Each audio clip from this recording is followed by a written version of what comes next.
तिकडे दाखव सगळं. त्याच्या हातात काही आहे का? नाही.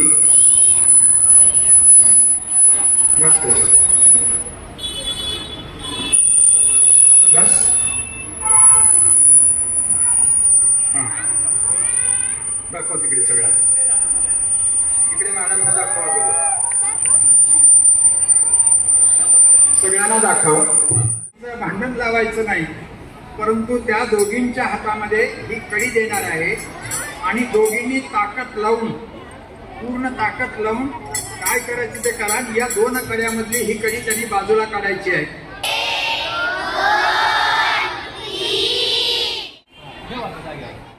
चांगल्या पद्धतीने तिथं मांडणी केली आहे.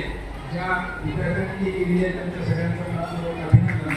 माझ्यासोबत अक्षरा आणि अंकिता दोघी जण आलेल्या होत्या.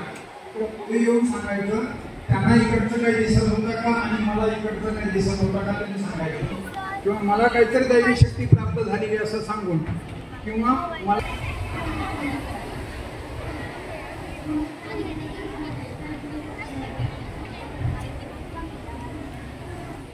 फोडायचा नाही आहे.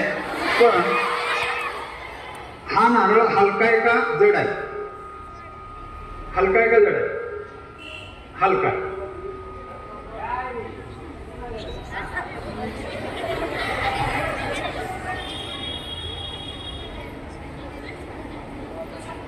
आता जड आहे म्हणजे अगोदर नारळ हलका होता.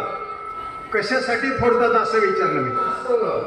पुरुषाचं डोकं फोडण्या एवढं सुद्धा अवसान असतं, परंतु बायका आपली मर्यादा ओलांडत नाही. अजून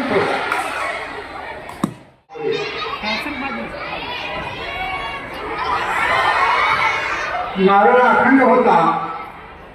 तुमच्या समोर केसर काढलेले आहे आणि त्या नारळामध्ये तिला केलेली करणी काढलेली आहे. नारळ असते. याच्यामध्ये काय दिसतंय?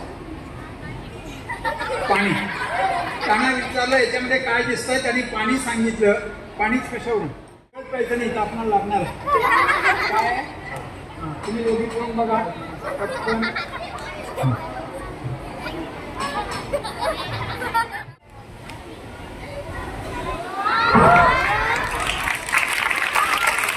तुमच्यातल्या दोन मुली आलेल्या आहेत. दिवा तपासून बघितलेला आहे. टोपणामध्ये काही नाही आहे, दिव्यामध्ये काही नव्हतं, वात नाही आहे. पाणी पिऊन बघितलेलं आहे.